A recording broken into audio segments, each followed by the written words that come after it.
Hi Rahul ji, firstly welcome to Viral Bhayani. Thank you so much. Many congratulations. 6 years के leave के बाद ये रिश्ता में आपने एंट्री ली है. सबसे पहले तो जानना चाहूँगी जो सबसे लॉन्गेस्ट रनिंग शो होता है उसमें एंट्री लेना कितना चैलेंजिंग या कितना प्रेशराइज होता है?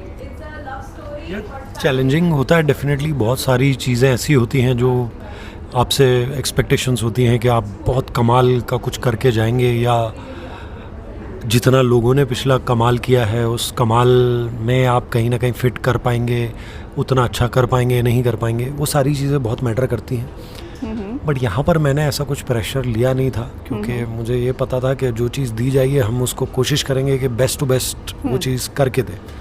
और वो चीज़ हुई. लोगों ने वो एक्सेप्ट किया और 2 महीने में इतना प्यार मिल गया जो मैंने पिछले किसी शो में इतना जल्दी रिस्पॉन्स नहीं देखा. तो ये रिश्ता की जो ऑडियंस है वो बहुत क्रिटिकल है और वो बहुत तुरंत आपको जजमेंट देते हैं. तो मैं बहुत शुक्रगुजार हूँ सबका, स्पेशली राजन सर और स्टार का जो क्रिएटिव टीम, राइटिंग टीम है कि इतना अच्छा कैरेक्टर दिया मुझे. तो उसको जो है निभाने में मुझे बहुत मज़ा आया और करने में बहुत मज़ा आया. वो जब ऑडियंस के सामने आया तो तुरंत रिलेट कर गए, उसको एंजॉय किया सबने. सो आई थिंक वो जो प्रेशर था वो तो कभी फील नहीं किया. बट ये चीज़ जो एक होता है ना कि कोई बहुत भरोसे के साथ आपको लेकर आता है तो वो प्रूव हो गई. वेल इस कैरेक्टर में कितना चैलेंजिंग है आपके लिए कैरेक्टर? ऑल्सो कितने लेयर्स अलग अलग देख सकते हैं? देखिए लेयर्स बहुत है बट चैलेंजिंग मैं नहीं बोलूँगा कि मेरे लिए बहुत ज़्यादा चैलेंजिंग था. ये ऑलमोस्ट क्लोज टू उस स्पेस में था जहाँ पर राहुल से ऑलमोस्ट 60-70% सेम है. सो मुझे लगता है कि वो वाला जो स्पेस है ना उसको कवर करना उतना मुश्किल नहीं था. प्लस हाँ 6-7 साल के बाद में मैं ये कैरेक्टर निभा रहा हूँ ऐसा कुछ जो सिमिलर है एक ऐसे कैरेक्टर से जो मैंने किया था पहले. But still it's very different. उसमें जो इनोसेंस और जो चीज़ें थी, एक ठहराव था, उतना ठहराव इसमें नहीं है. वो थोड़ा सा एक किडिशनेस और वो सारी चीज़ें इसके अंदर है. सो मुझे लगता है कि इस तरह के कैरेक्टर ऐसे निभाना मुश्किल नहीं है. लेकिन जब बात आती है लेयरिंग की एक एक इमोशन में, जैसे कि शुरू में जब आप आते हो आपका उनके साथ बिजनेस टर्म्स डेवलप होते हैं तो एक एक चीज़ को समझना कि वो किस तरह से क्या रिएक्ट कर रही हैं, क्यों है वो चीज़, अगर इस तरह से बोल रही है तो वो क्यों है. और उसके बाद वाला जो एक लेयरिंग है कि अपनी बेटी का दुख है, अपने हस्बैंड ने उसको डिवोर्स किया है, चीज़ें की, तो वो सारी लेयरिंग आपको समझ में आने लगती है. और फिर लेयर बाय लेयर वो इमोशंस, वो इंटरैक्शंस, वो सीन्स जब आते हैं तो वो बहुत कमाल का एक डायमेंशन बनता है और उसको निभाने में उसको बड़ा मज़ा आता है. बट इसी के साथ साथ मैं ऑन स्क्रीन के सारे लोगों की अगर मैं बात करूं सो किसके साथ जेलअप करना बहुत ज़्यादा इजी रहा है आपके लिए या डिफ़िकल्ट भी हुआ है किसी के साथ? अनीता मैम के साथ बहुत इजी था बिकॉज मतलब वो पता नहीं वो शुरू से एक उनकी बड़ी वार्म एनर्जी है एक. हाँ. तो वो तुरंत बहुत रिसीव करती हैं, तुरंत रिसीव करती हैं, तुरंत कनेक्ट करती हैं. तो मुझे अच्छा लगता है कि उनके साथ वो चीज़ शुरू से ही बनी और शुरू से ही वो चीज़ रही. तो पहला बॉन्ड उनके साथ अच्छा बना, विद्या जी के साथ अच्छा बॉन्ड है. देन फिर मायरा जो है उसके साथ अब मेरे सीन में ही होते थे लेकिन हमारी मस्ती बहुत होती थी बिहाइंड द सीन्स. तो हम लोगों ने बहुत बातचीत की, हम लोगों ने बहुत मस्ती की साथ में. फिर देन अभिनव और अरमान के साथ तो कम काम हुआ मेरा. बट जितनी भी मेरी उससे बातचीत हुई तो हमारा जयपुर वाला कनेक्शन है तो इस वजह से हम लोग बहुत अच्छे कनेक्ट कर गए. और वो भाषा को लेके हमारी बहुत बात हुई, अपने मारवाड़ी को और इसको लेके. देन अभिनव थोड़ी सी रिजर्व्ड है, उससे बात करना थोड़ा सा मुश्किल है. सो कोशिश हुई और कुछ हद तक कामयाब भी रही, उनकी तरफ से भी कोशिश हुई. बट वो उनका नेचर ही वैसा है. तो मुझे लगता है कि दिन में 12-15 सीन करना, इतना सारा काम, उसके बीच में जितना भी इंटरेक्शन हो पाए वो डिसेंट अनफ. और हमारा जो जिस तरह का रोल है एक दूसरे के साथ में उसके लिए वो ठीक है वो चीज़. तो मुझे ज़्यादा एक्स्ट्रा एफर्ट लेने भी नहीं पड़े इंटरेक्शन करने के लिए. तो ठीक है. वेल मैं आपकी कुछ चीज़ें पढ़ते हुए आ रही थी अभी हम ऑफ स्क्रीन बैठ के जब बात कर रहे थे तो आपने जो कहा था आपकी डिप्रेशन वाली जो चीज़ें थी, आपने जब तक कि लिखी नहीं, वो सक्सेसफुल नहीं हुई, तब तक कि आपको किसी ने आपकी डिप्रेशन या मेंटल हेल्थ की किसी ने बात नहीं किया। यही होता है ना, जब तक कि आप खुद बात नहीं करो, जब तक कि आपकी कुछ सक्सेस नहीं होती है, तब तक कि लोग बात नहीं करते हैं। बट ये मेंटल हेल्थ जो टर्म है बहुत स्ट्रॉन्ग टर्म है, और इस इंडस्ट्री में हम बहुत देखते हैं। कौन था आपके उस वक्त में इस इंडस्ट्री में से जो आपको उस चीज़ से निकालने में मदद किया, या कोई? Nobody. मैं आपको सच बात बताऊं, इस तरह का जब स्ट्रगल होता है ना, तो ठीक है आपके दोस्त लोग होते हैं जो आपको केवल इनिशियल लेवल पे सपोर्ट कर सकते हैं, जो आपको वो कर सकते हैं, बता सकते हैं चीज़ों के बारे में, बट ये आपका अपना स्ट्रगल है और इससे आपको खुद ही डील करना है। तो कहेंगे कि जो लोग इतनी बातें करते हैं सोशल मीडिया पे, specially from this industry, mental health के बारे में बात करो, हमें आकर बताओ, हम आपसे बात बट उससे क्या होगा? बात करो आप, बिल्कुल सच बात है, शेयर करने से हल्का होता है, बिल्कुल सच बात है, लेकिन डील कैसे करें वो कोई नहीं बताता। Exactly, आपको उस मेंटल स्ट्रेस से, वो वाली चीज से, उससे कैसे कोप अप करोगे आप कैसे उस चीज को, उस स्ट्रेस को डाइवर्ट करोगे? क्या तरीका होता है? आपको गुस्सा आ रहा है बहुत, अब उस गुस्से को आप कैसे डाइवर्ट करोगे? आपकी जो एनर्जी है, उस एनर्जी को आप किस डायरेक्शन में ले जाओगे, वो बहुत मायने रखता है। और वो सारी चीज़ें जो है वो आजकल यहाँ पर वो चीज़ अब होने लगी है। थेरेपिस्ट हैं जो आपको गाइड करते हैं। फॉरेन में ये कॉन्सेप्ट बहुत पहले से है कि थेरेपी की जाती है, वो आपको गाइड करते हैं कैसे करना। इंडिया में ये थेरेपी हम लोग बचपन से करते आते हैं। मैं आपको सच बात बताऊँ, मैंने पहला डिप्रेशन का फेज़ देखा था जब मैं प्री मेडिकल में फेल हो गया था। तो ये बात है कुछ जब मैं 18 साल के आसपास, 17-18 का था, और मैं कोटा से फेलियर होके आया था, और तब सब ने मजाक बनाया, इवन मेरे को बहुत डिसअपॉइंटमेंट से वो देखा, और तू तो बेकार है, तू ऐसा है वैसा है, बहुत सारी चीज़ें तब हमने सही। उस वक्त मुझे डिप्रेशन हुआ, और उस टाइम पता भी नहीं चला कि ये डिप्रेशन था, क्योंकि आप अकेले रह रहे हो, आप लोगों से कट जा रहे हो, आप कॉलेज नहीं जा रहे हो, आप अवॉइड करते हो चीज़ों को। बट तब कोप अप करना सीख गए, ऑटोमेटिकली हुआ।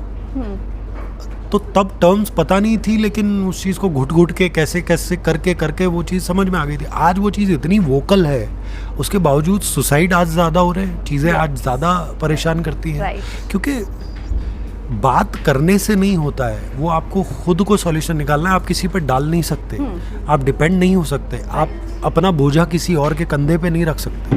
वो आपका बोझा है, आप ही को उठाना है, क्योंकि वो आपकी वजह से क्रिएट हुआ। और रिस्पॉन्सिबल बनना, अपने आप को ये बताना कि नहीं तू इसका रिस्पॉन्सिबल है या तू इसकी रिस्पॉन्सिबल है, तो तुमको वो जिम्मेदारी लेनी पड़ेगी। जब आप वो शुरू करते हो, वो पहला स्टेप है। वहाँ से फिर धीरे धीरे सेल्फ पिटी बंद होता है। जब आप सेल्फ पिटी से बाहर आते हो, बेचारेपन से बाहर आते हो, तब आपको पता चलता है कि नहीं, असली स्ट्रेंथ ये है। तो गुस्से को इस्तेमाल किया जाता है अपने आप को बेहतर बनाने के लिए। फिर अपना जब बेहतर बनते हो तो ऑटोमेटिकली आप अट्रैक्ट करते हो सारी अच्छी सोच से सारी चीज़ों को जो आपके लिए मिसिंग होती है। करेक्ट। बट फैमिली का बहुत बड़ा रोल होता है। बिल्कुल होता है, और आपको बताना चाहिए, फैमिली को शेयर करना चाहिए। बट यहाँ पर मेरी तरफ से वो चीज़ हुई कि मैंने उनसे कुछ शेयर नहीं किया था, बिकॉज आई न्यू कि वो लोग यहाँ आके कुछ हेल्प नहीं कर सकते और बता नहीं सकते। तो मैं इतना समझदार तो था कि मैं उनको बॉदर नहीं करूँ इस चीज़ पे कि परेशान हो जाए। तो मुझे लगा कि it's better to handle it myself. जब मुझसे नहीं होगा तब मैं उनसे बात करूँ।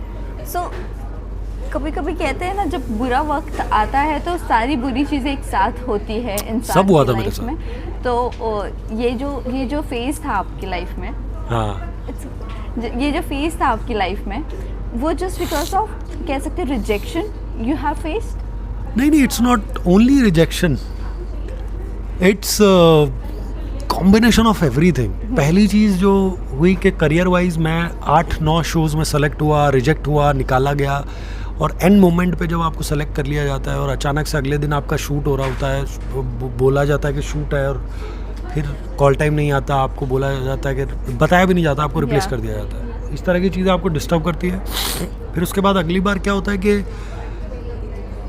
आपका जो लव इंटरेस्ट है या जो आपका गर्लफ्रेंड बॉयफ्रेंड वाला वो मामला है, जहाँ पर आप शादी के लिए सोच रहे हो, अगर वहाँ पर बिटरे हो जाती हैं चीज़ें, तो वो एक झटका लगता है।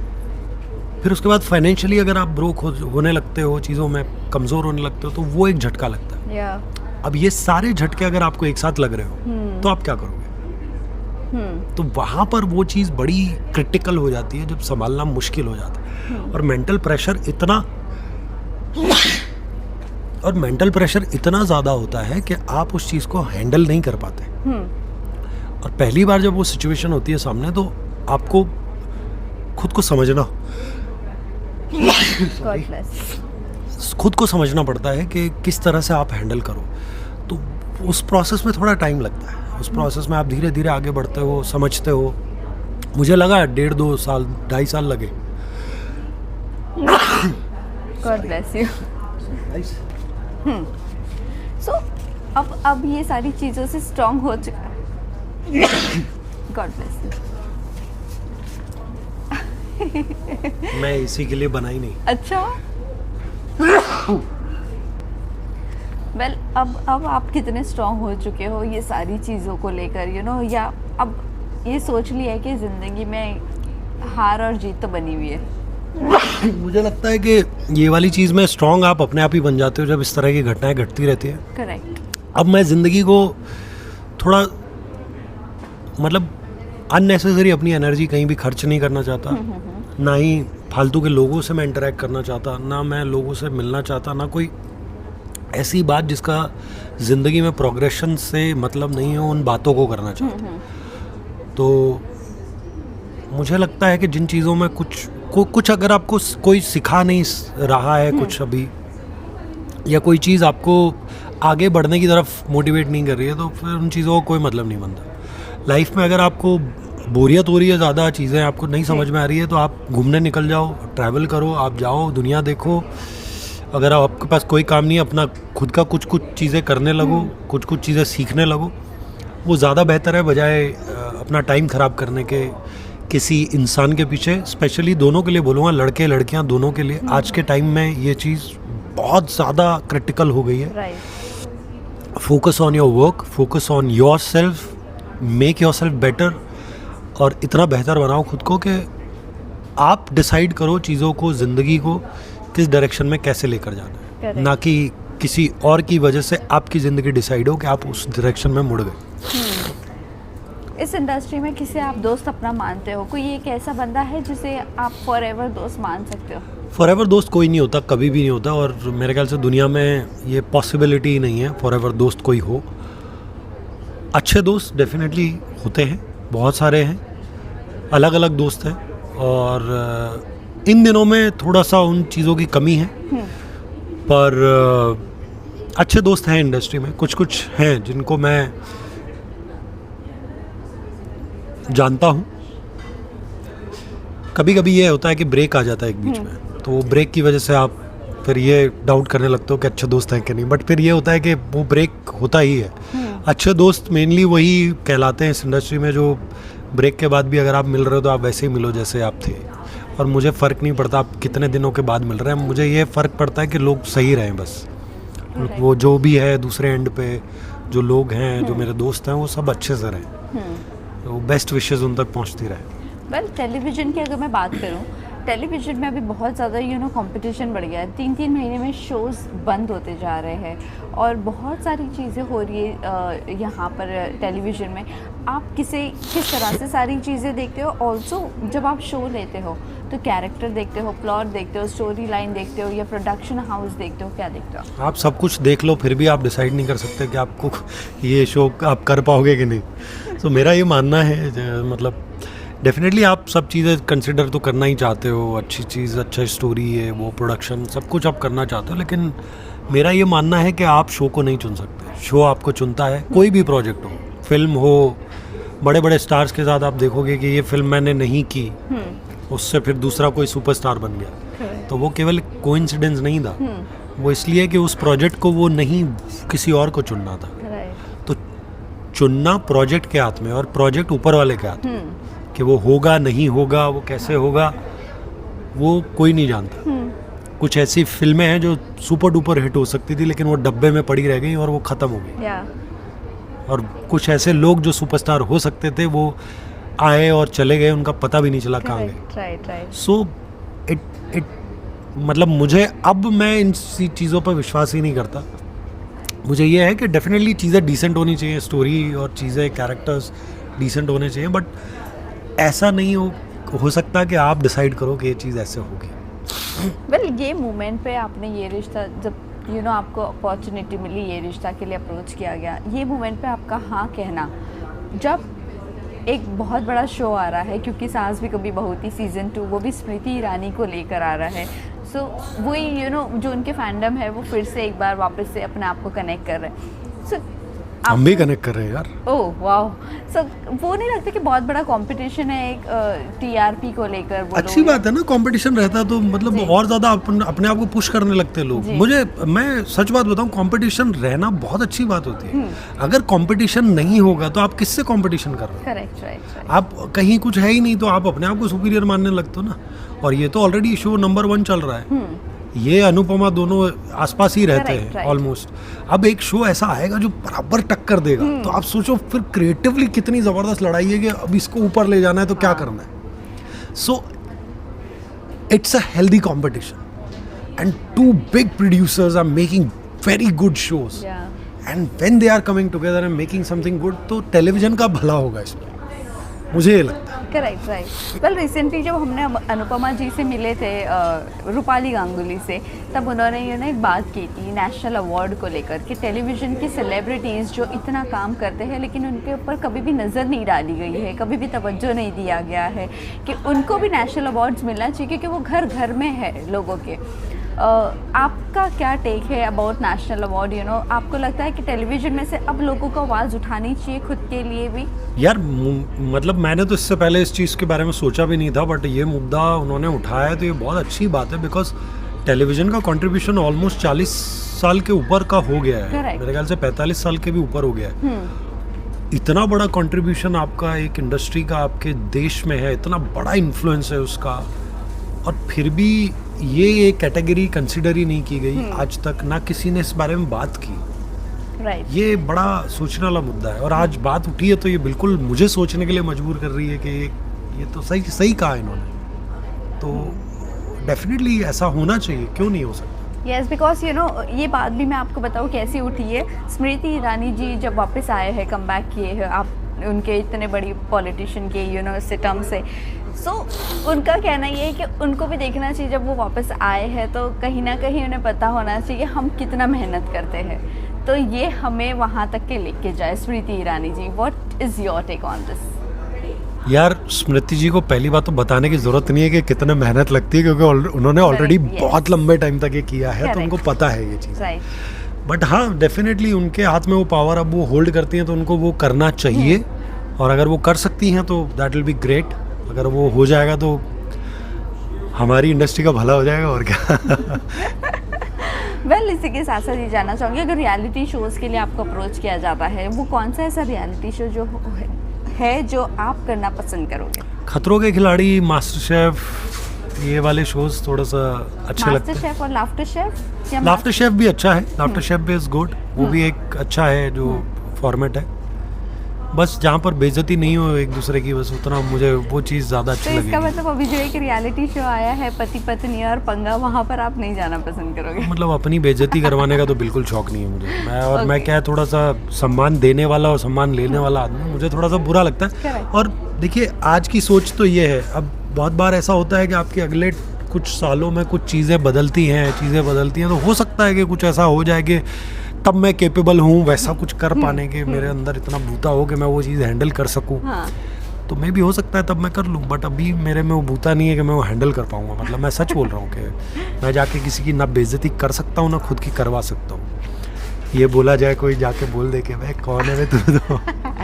चलिए आप लास्ट में जाते जाते अपने फैंस एंड व्यूअर्स को क्या कहना चाहोगे? यार थैंक यू के अलावा और मेरे पास अभी हाल फिलहाल कुछ ज़्यादा है नहीं, क्योंकि मैं इतना ही बोल पाऊँगा कि आप लोगों ने जो 2 महीने में मुझे यहाँ पर इतना सारा प्यार दे दिया ना, ये एक्सपेक्टेड नहीं था, और 2 महीने में आपने सरप्राइज़ कर दिया और मुझे बता दिया कि रिश्ता क्यों इतना स्पेशल है सबके लिए।